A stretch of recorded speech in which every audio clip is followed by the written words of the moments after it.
Hey everyone, and welcome back. We're diving into something today a little different, not your typical psychology textbook stuff. Hmm. We're looking at this Reddit thread that kind of blew up about relationships and intimacy. Yeah, it's really interesting how, a simple question on a forum can spark such a huge conversation. Oh, totally. Okay, so imagine this. A woman asked for advice after an unforeseen incident Okay. while she's, shall we say, intimately engaged with her husband. They've Hmm. been married 12 years. Wow. And, What happened? well, she accidentally vomited. Oh, no. Yeah, during a 69, Oh, wow. to be precise. Okay.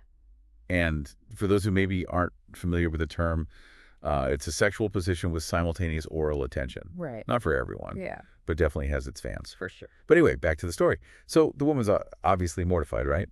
But here's the twist. Her husband just laughs it off. Huh. That's interesting. Just laughs it off. Yeah. And get this, the internet didn't like explode with disgust or anything. Oh, really? Nope. Instead, hundreds of men chimed in Yeah. with like super positive and understanding responses. That's surprising. Right. Yeah, you expect maybe a different reaction. Totally. So what were they saying? What was the general sentiment? A lot of them saw it as like a funny anecdote, Hmm. a testament to the woman's, enthusiasm and dedication. Dedication. Some even called her a trooper. A trooper, huh? Yeah, trooper might be pushing it a bit, don't you think? Yeah, maybe a little bit. I mean, it's great they can laugh about it, but makes you wonder if maybe there's some pressure there to like, perform beyond comfort levels. That's a good point. I mean, it does raise some questions about societal expectations and pressures around sex, especially in long-term relationships. Right. But to be fair to the commenters, a lot of them were also focusing on the fact that this couple had been together for so long. Yeah. 12 years. That's a pretty significant amount of time. Absolutely. And speaking of long term, the thread took a really interesting turn when people started sharing their own experiences with like maintaining a good sex life over time. Oh, interesting. Yeah, some people were still really into 69s after years together, Mm. while others admitted things had maybe fizzled out a bit. Which is totally normal, by the way. Yeah, There's this myth that passion always fades in long-term relationships, right. but that's not necessarily true. Okay. It does take effort, though, communication, and a willingness to adapt as you both change. Makes sense. Yeah. It's wild how this like seemingly simple Reddit thread can lead to such complex questions. It really is. It just goes to show you that even the most mundane or even embarrassing situations can teach us something about human behavior and relationships. Totally. And speaking of deeper truths, let's maybe unpack the, shall we say, physiological element here. Okay. The woman probably triggered her gag reflex, right? Most likely. Which led to a whole discussion about deep throating and personal limits in sex. Right. And that's an important conversation to have. Deep throating has risks, and it's definitely not for everyone. For sure. This really highlights how important it is to communicate your boundaries and what you're comfortable with to your partner. Yeah, no matter how awkward it might feel. Exactly. Hmm. It's all about open communication and finding what works for both of you. So true. And it's kind of fascinating how this thread, starts with what some people might see as just a physical mishap, Uh-huh. but it actually goes so much deeper into the emotional side of intimacy. Right. It's like this whole incident accidentally sparked this deeper conversation about being vulnerable, accepting each other, Yeah. and how desire changes in a relationship. Exactly. And I think that's where humor plays such a big role. Yeah. It's not just about laughing off something awkward, but it's about using humor to connect, even when things are uncomfortable. Yeah, there were so many comments about how important it is to laugh with your partner, Uh-huh. especially when things get a little messy. Literally in this case. Right. Think about it, being able to find humor in the unexpected can really bring you closer together. Yeah. It shows a certain level of comfort and security in the relationship, like you're willing to embrace the imperfections together. I remember one comment that said something like, if you can't laugh about puke after 12 years, what can you laugh about?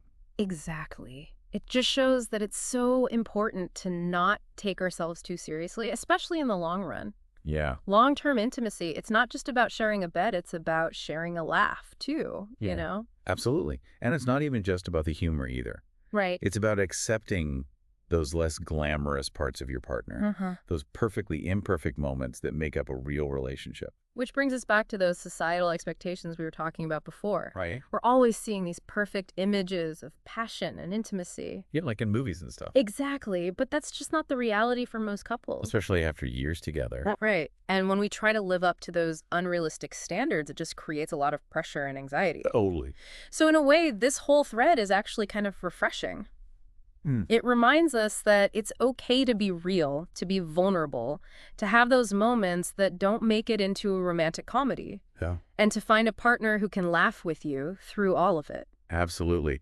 And that reminds me of another interesting part of this thread. Okay? The discussion about how sexual frequency and preferences can change over time in a relationship. Oh, wait. Remember that commenter who said they hadn't had a 69 since before getting married? Yeah, that one sparked a whole debate about whether marriage, inherently leads to less of certain sexual activities. Right.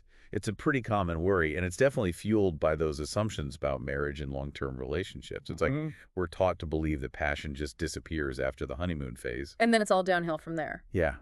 But that's just not true. I mean, it's normal for sexual frequency and intensity to change over time. But lots of couples find that their intimacy actually grows and evolves in ways they didn't expect. So it's about finding new ways to connect, to explore each other's desires, and to make intimacy a priority even when life gets busy. Exactly. And that's where communication is so important. Oh, absolutely.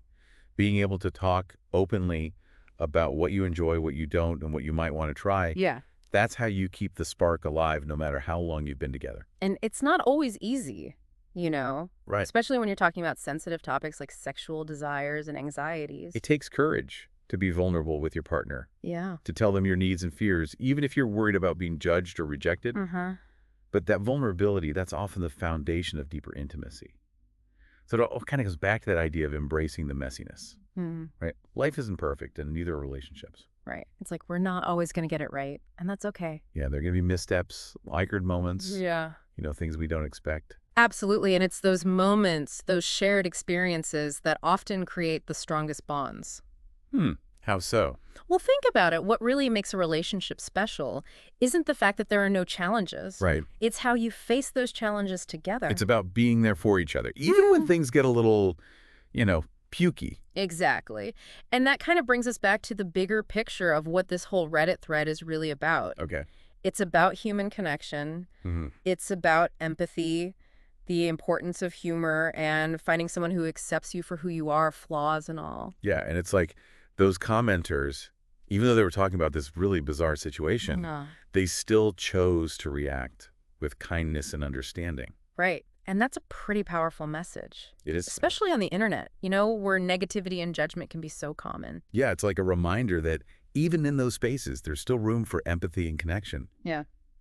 So as we wrap up this deep dive, what are some of the key takeaways for our listeners?